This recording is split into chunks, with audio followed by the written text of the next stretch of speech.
할렐루야. 오늘은 믿는 자의 권세 제2장 권세란 무엇인가 함께 나누려 합니다.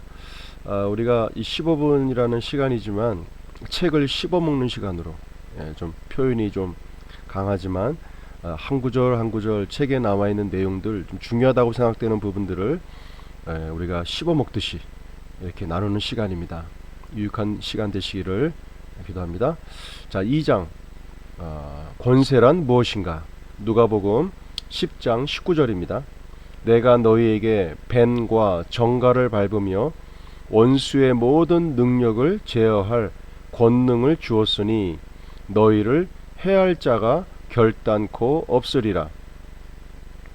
여기에 보게 되면 이 권능과 권세라고 하는 파워와 authority라고 하는 이 두 가지 단어에 대한 이 해석의 차이를 기록하고 있죠. 첫 번째 권능은 헬라어로 dynamis, 파워. 이 권능이라는 말은 능력 이렇게도 표현됩니다. 수행할 수 있는 힘, 할 수 있는 힘, 군사력과 같은. 그러니까 이 권능이라는 말은 어떤 맡겨져 있는 그 일을 수행할 수 있는 힘, 그 능력, 그것을 파워, 권능이라고 표현합니다. 그리고 이 권세는 헬라어로 엑수시아, 영어로 authority, 엑수시아, 권세. 이것은 권리, 권력자, 통치력, 정부가 허용해진 가능성. 그러니까 이 권세라는 말은 권력, 통치력을 얘기하죠. 그러니까 이 통치력, 이 권력 안에 권력을 통해서 이 능력이 풀어지는 것입니다. 한 번 더 볼까요? 자, 우리가 가진 권세의 가치는 그 권세 뒤에 있는 능력에 근거하는 것입니다. 이 권세라고 하는 권력, 통치력, 그것은 얼마만큼의 그 권세 뒤에 있는 능력에 근거한다. 능력에 근거한다. 이렇게 되어 있습니다. 그럼 권세란 무엇인가? 권세란 위임된 능력이다. 위임된 능력이다. 통치권이 있는 정부에 의하여 그들에게 부여된 권세 안에서 힘이 있는 것입니다. 주 예수 그리스도에 의해서 우리 안에 부여된 권세로 인하여 하나님을 찬양합니다. 여기 이제 이 책자 안에 두 가지의 예가 기록되어 있습니다. 첫 번째가 교통경찰입니다. 교통경찰은 제복을 입고 왼쪽에 배지를 달고 호루라기를 들어서 어떤 차량을 이렇게 저지하게 되죠. 그럴 때 그들에게 부여된 권세의 능력이 있는 것이죠. 이 경찰청으로부터, 그 위에 있는 정부로부터 그들에게 부여해준 권세와 위임된 능력이 있는 것이죠. 그래서 그들을 통해서 통제가 일어나는 겁니다. 그러니까 스위스, 위글 스위스는 강아지 비유를 하고 있는데, 어떤 여자분이 버스를 타려고 정류장에 나가고 있는데 이 강아지가 졸졸졸 쫓아오더라는 거죠. 그래서 이 여자분이, 야, 빨리 집으로 가. 너 이제 나하고 같이 할 수 없어. 난 버스 타러 갈 거야. 너는 따라오지 마. 그렇게 얘기해도 계속 따라오더라는 겁니다. 이제 앞으로 그 여자분 앞으로 버스가 도착해서 버스를 타게 되는데 이 강아지가 갈 생각을 안 하는 거죠. 그래서 그 여자분이 강하게 얘기했답니다. 저리 가! 빨리 집으로 가! 이렇게 강하게 얘기했더니 이 강아지가 그때서야 비로소 집으로 돌아가더라는 것이죠. 그때 이 스위스 위글루스 목사님이 발견했다고 합니다. 아, 사탄도 마귀도 저렇게 강하게 대적해야 떠나겠구나. 그렇게. 그래서 우리에게 이 위임된 능력, 하늘 정부로부터, 하나님의 나라로부터 부여받은 권세와 능력이 우리 가운데 있음을 알아서 그 권세와 능력을 펼칠 때에 놀라운 삶의 변화가 함께하고 있음을 우리가 알 수 있습니다. 자, 에베소서 6장 10절입니다. 끝으로 너희가 주 안에서와 그 힘의 능력으로 강건하여지고. 많은 사람들이 이 구절을 읽고 주님이 그들에게 스스로 강건하여지라고 말씀하고 있다고 생각합니다. 그러나 성경은 여러분 자신이 강건해지라고 한마디도 말하고 있지 않습니다. 성경은 주 안에서 강건해지라고 말하고 있습니다. 예. 그렇죠? 예, 다시 한번 성경 말씀 볼까요? 에베소서 6장 10절. 끝으로 너희가 주 안에서와 그 힘의 능력으로 강건하여지고, 이렇게 돼 있죠.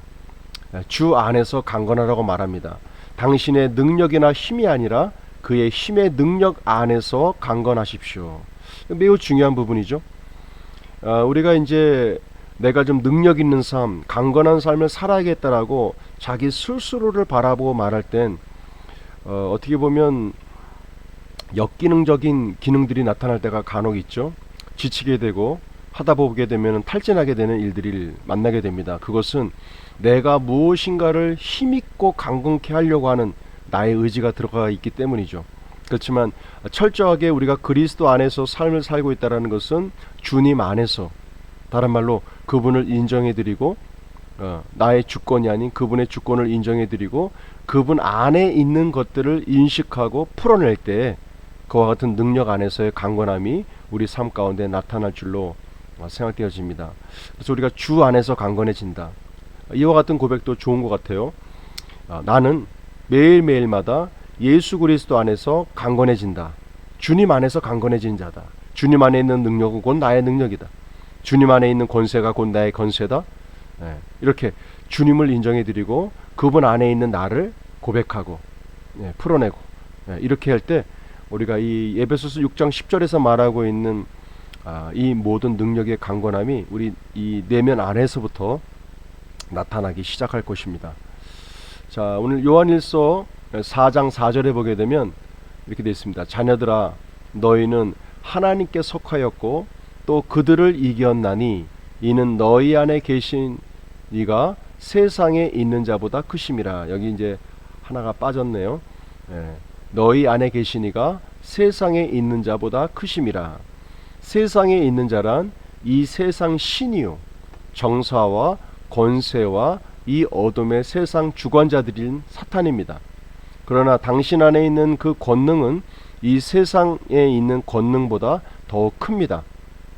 그것은 우리의 권세를 지원하는 권능이 우리의 원수들을 지원하고 있는 권능보다 더 크기 때문입니다. 아무리 그 세상의 신들, 여기 이제 세상에 있는 자다. 자녀들아 너희는 하나님께 속하였고 또 그들을 이겼나니, 그들을 이겼다. 그들이 누구입니까? 바로 세상에 있는 자. 그 세상에 있는 자, 이 세상에 있는 자를 이 책에서는 바로 세상 신, 세상에 있는 신들, 세상 신이라고 얘기하고 있습니다. 정사와 권세와 이 어둠의 세상 주관자인 사탄, 세상의 주관자인 사탄. 그러나 우리 안에 있는 이 권능이 이 세상에 있는 신보다 더 크다. 요한일서 4장 4절에는 그렇게 말하고 있습니다. 우리가 더욱더 세상을 향하여 담대할 수 있는 이유, 세상을 향하여 담대할 수 있는 이유가 뭐 때문일까요? 바로 이 세상에 운행하고 있는 세상 신이 누구인지를 알고 있고 바로 우리 안에 있는 이가 누구인지를 알고 있기 때문에 바로 그 안에서 우리가 담대하게 나아갈 수 있을 줄로 또한 생각하고 믿습니다. 오늘은 권세란 무엇인가, 권세란 무엇인가, 권능과 권세의 차이점, 또 그 권세 자체가 바로 우리 안에 세상에 있는 그 신보다도 더 큰 권능과 능력으로 우리에게 주어져 있다라는 것을 함께 나누었습니다. 저 밑에 팁을 한번 실어봤는데요. 이 팁은 어떻게 하면 이 하나님의 말씀, 다른 말로 오늘 요즘에 이렇게 나누고 있는 이 권세, 나에게 주어져 있는 이 권세를 어떻게 그냥 알고 있는 지식이 아닌 내 삶의 실제를 만들어낼 수 있을까? 많은 분들이 이 부분에 이제 관심을 갖고 있고 이것을 위한 영적인 훈련들을 많이 하고 계시다라고 저 생각합니다. 그런데 아주 간단한 원리로 우리가 이 팁을 보게 되면 처음에 어떤 과정을 거치게 되죠? 하나님의 말씀을 듣게 됩니다. 믿음은 들으면서 난다라고 로마서 10장에 기록되어 있죠. 하나님의 말씀을 듣고 들을 때 믿음이 발동하게 됩니다.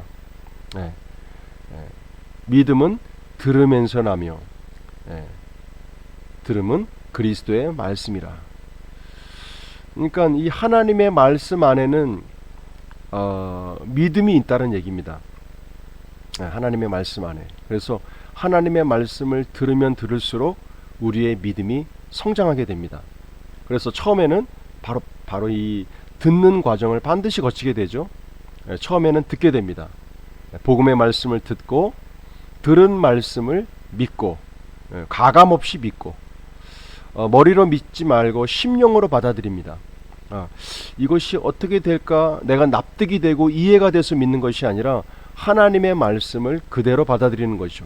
권세가 있다라고 얘기한다면 이렇게 나에게는 하나님의 권세가 있습니다.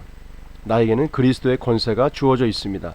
나는 세상의 신을 이길 수 있는 내 안에는 큰 권세가 주어져 있습니다. 이렇게 하나님의 말씀이 말한 그대로 가감 없이 그렇게 받아들이는 것을 우리가 심령으로 받아들인다라고 얘기합니다. 반대로 하나님의 말씀이 이렇게 주어졌을 때 머리로서 납득하고 이해하려고 하죠. 내가 지금 내 모습을 보니까 권세가 없는 것 같은데, 내 삶 속에 성경 말씀에는 권세가 있다고 하지만 나는 어떤 거 하나도 변화시킬 만한 권세가 나에게 한 번도 내가 이렇게 살아본 적이 없다. 이렇게 머리로서 이렇게 자꾸 이해하려고 하고 뭔가를 상황을 판단하려고 하고 이렇게 된다면 그것은 믿음으로 성장하지 못하게 됩니다.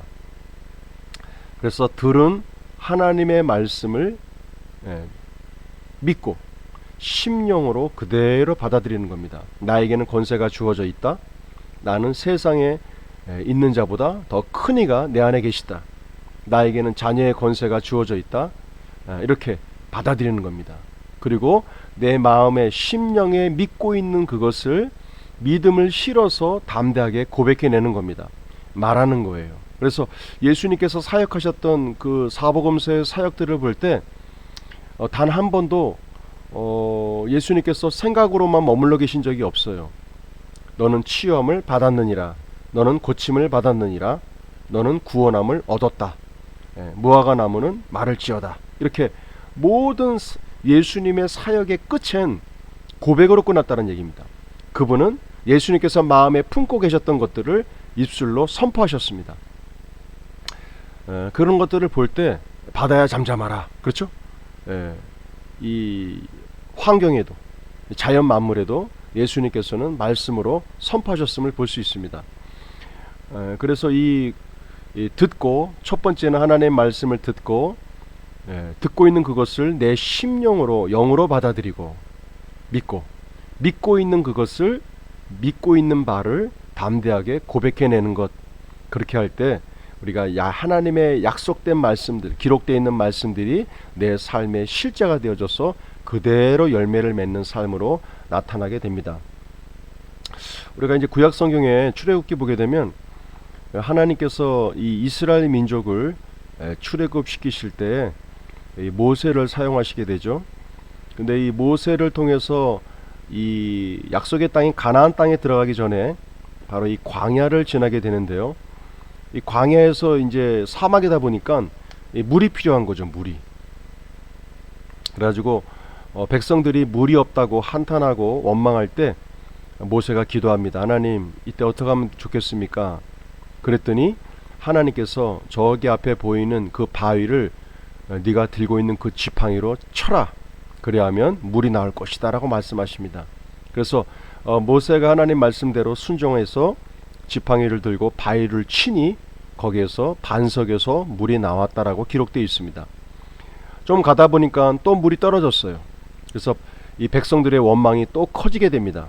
그때 다시 이 모세는 기도하게 되고 하나님께서는 모세에게 요번에는 처음에는 바위를 네가 들고 있는 지팡이로 치라고 말씀하셨는데 이제는 바위에게 명하라고 말하십니다. 다른 말로 그 바위에게 선포하라고 말씀하십니다.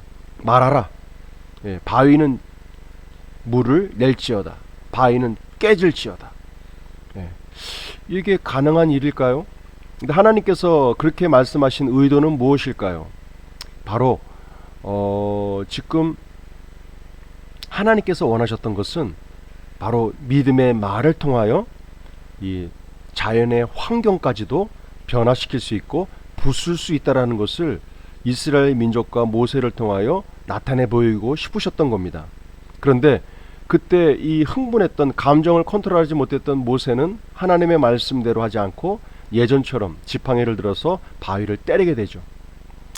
뭐 물은 나왔지만 반석에서 물이 나오긴 했지만 하나님께서 원래 이 입술의 선포를 통하여 바위를 깨서 하나님의 영광을 보길 원하셨던 하나님의 뜻은 모세가 이루지 못하게 됩니다. 그것으로 인해서 모세는 건강한 나이였지만 약속의 땅인 가나안 땅까지 들어가지 못하게 되는 그와 같은 일들이 성경에 기록되어 있음을 우리가 알 수 있게 됩니다. 그래서 우리가 어떻게 하면 하나님의 말씀을 내 삶 가운데 실제로 만들 수 있을까? 첫째는 하나님의 말씀을 듣고 있는 그것을 심령으로 믿고, 세 번째는 믿고 있는 내가 믿고 있는 그 바를 담대하게 입술로 선포할 때 하나님의 말씀을 우리가 이 땅 가운데 실제로 만들어낼 수 있음을 우리가 알 수 있게 됩니다. 오늘은 이과 권세란 무엇인가 그 부분을 함께 나눴습니다. 조금이라도 이 부분들이 여러분 듣고 계신 여러분들에게 도움이 되었으면 좋겠고요. 더 나은 영적인 성장 가운데 나아갈 수 있는 좋은 시간이 되었기를 기도합니다. 수고하셨습니다. 감사합니다.